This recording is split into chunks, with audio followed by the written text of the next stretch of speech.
Okay, this is going to be part 2 of the video that I was just doing. I changed rooms, so, because the bird was just really screaming in my ear and trying to be a part of the video. This is part 2 of Adoption Gone Wrong. I'm just doing it here in my bedroom. Sorry, you see my unmade bed in the background.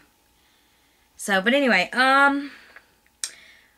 in the first part, I was talking about how we were giving our little girl through LPA. Well, LPA made the match, but it was through another adoption agency representing the birth family. And we had her for a couple days, and the night before the final paperwork's to be signed, the birth father changed his mind.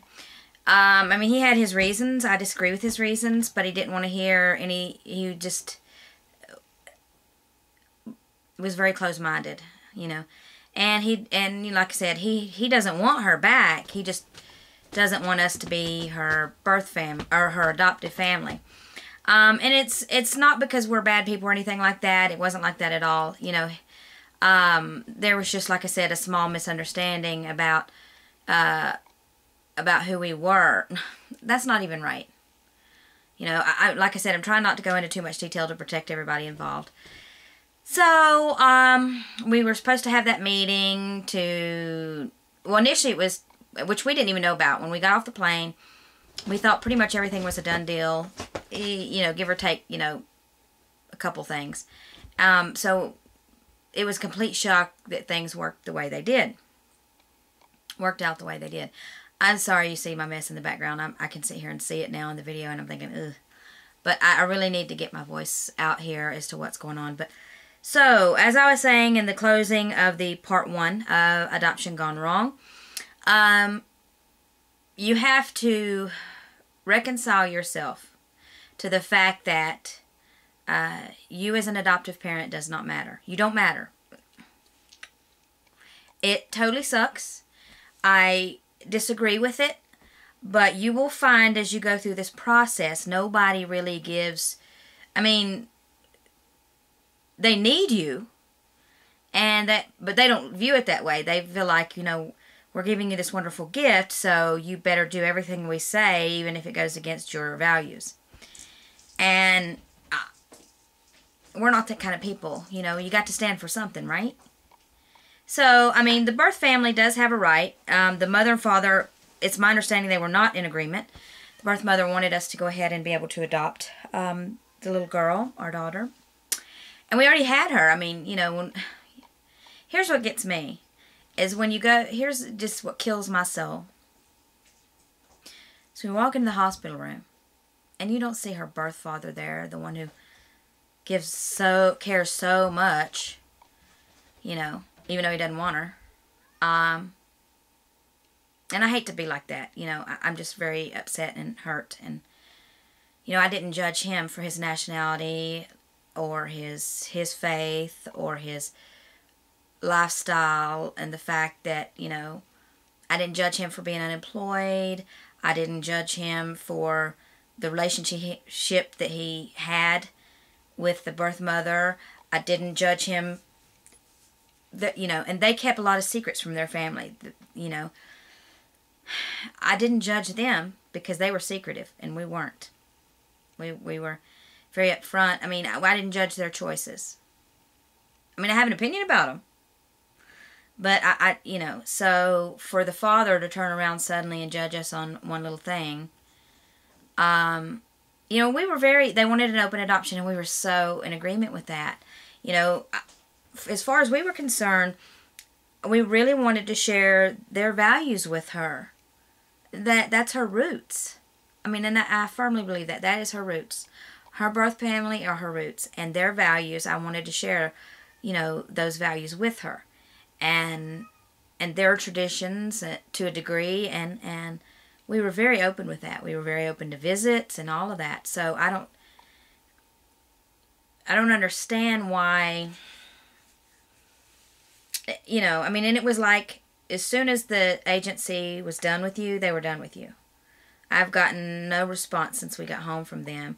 And I sent the photos that we took to them to send to the birth mother. I wrote a letter, you know, and I have to tell you guys, get this. So, yesterday. We've been home a few days, and you know, you get back on the horse, as it were, or you get back on track and try to get back in waiting for your adoption. So we were calling our workers, calling the adoption agencies, looking through some waiting listings, deciding what we're going to do. And I got an email from, I had emailed a particular agency and worker about a waiting child that they had internationally, and we were considering going international, trying that again, because just getting burned here in the U.S. over and over and over and over again. You know, anyway, so contacted that agency about a waiting child they had. And the worker emails me back and instead says, you know, here's a child in the U.S. you might be interested in. This is yesterday now. With a profile. And it was our baby girl that we had just lost. So our baby girl that we just lost, because of one tiny little thing that, you know, the birth father was not willing to even discuss with us, and she's in private foster care, is being shopped around. I don't know the right word, but being to find a new adoptive family. And I get her referral. And I can laugh today about it. And I'm still hurt and very mad about it, but it's ironically funny. It's totally twisting the knife. The one referral I get 2 days after I lose my baby girl is for my baby girl. And as I said, the birth father doesn't want her, but doesn't want us to have her because of one tiny little misunderstanding. Based on the fact that before we had a chance to straighten out the misunderstanding, as far as how I feel as a rogue worker, went and just said whatever she wanted to say, even though we had all agreed that, you know, we wanted to talk together to explain, because, you know, like I said, there is a cultural and language barrier, and I won't say, you know, what that is. But we were told once we got there that the father didn't like Jewish people, didn't like Muslims, didn't like Haitians, didn't like blah, blah, blah, blah, blah. You know, so, I mean, you know, I just can't, I'm so shocked that he would be so close-minded, you know. I mean, he was not, he is in no position to be restricted. I'm not saying it right. Either way, I mean, I can go on and on about it.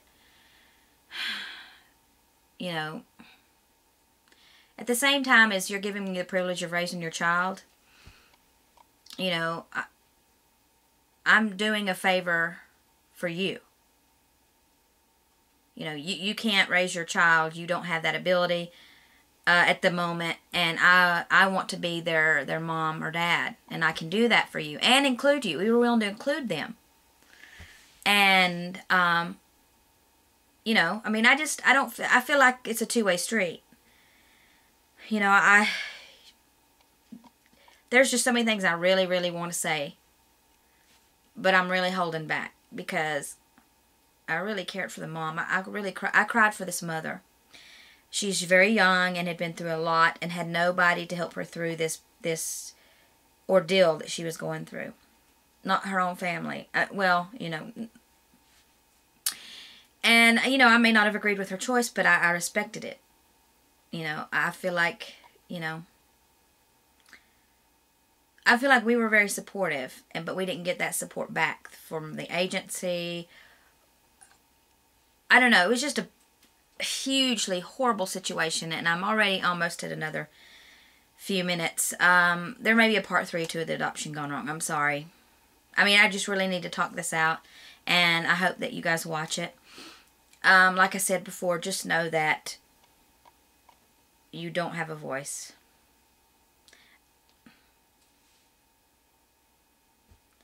That's it.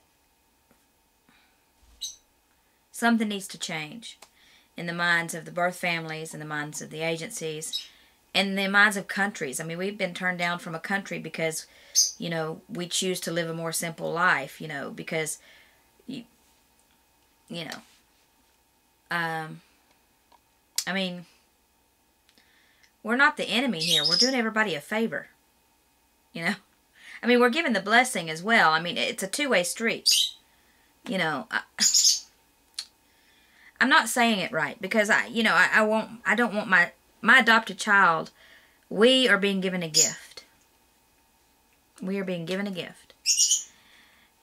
And it is a gift to be able to adopt and raise somebody else's child. But in this, like I said earlier, in the same way that we're being given a gift, we're accepting that gift, and that gift needs to be given because, for whatever reason, the birth family has chosen not to be able to, or just cannot, raise this child. So it's a two-way street. You know, they have this gift to give, and they have no options at that point in their life other than to give that gift. And we as a recipient are saying, you know, we're willing to accept your gift and on your terms. Thank you so much. You know, we'll do whatever you want us to do within reason. And then them saying, well, you know, they want you to compromise on everything. And, you know, there's certain things that I won't compromise on. You know, but you got to be open to discuss it. And for me, if you're not open to discussing it, then that shows that you maybe not be mature enough to make the decision, period. I mean, I'm willing to discuss anything. You know, everything's on the table. You know, I may not give on certain things, but I am willing to talk about it. And I feel like sometimes an agency can interfere or you know, they have this big vision, birth families have this big vision of the dream family, and there is not a dream family. You know, I mean, we are licensed to adopt. We have been foster parents. We are more than qualified, way more qualified than the birth family. My goodness, bless their hearts. They're quite young, except for the father's a little bit older, and you know, and do not have the abilities to raise their child currently, and we would love to do that for them and include them. What more can you ask for? So, you know, treat me with the respect that I've given them. And I don't feel like that was the case. Either way, we lost our daughter. It's killing me. I'm mad, sad, just devastated. And, you know, I mean, you know going in that you don't matter as an adoptive or foster parent. I mean, the truth is, nobody gives a crap about you. They say they do, but they're using you. Now, I will get in line to be used again because I want to be a mama. But just know that going in. You have to be prepared for it, and you have to be strong. And they may say, thank you, or they may say, we need you. They really don't care. They really don't care. And at private adoption agencies in general, and there's going to be a lot of people who don't like this, and I know I'm going way over my 10 minutes. You know, 95% of them, you know, it's the almighty dollar, even the not-for-profit. And, you know, and the agency cut our fees, which was great because the baby was already here and she needed a home and it was last minute, and that was wonderful. And they should, you know. I mean, they really should. I'm sorry. They should. There is no way that it should cost $30,000 to $50,000 to adopt a child. I'm going to argue that forever. No matter how they justify it. But anyway, this is what we're going through right now. It's killing me. We will get over it. I don't know that we'll get over it because I will always remember her. I still feel her. I still feel her little feet in my hands. And what kills me is when we walked into the hospital room. Where was her family? If they cared so much, she was in that hospital room at night, all alone in her little incubator. If they cared so much, where were they? But we were there. We were there. But it doesn't matter.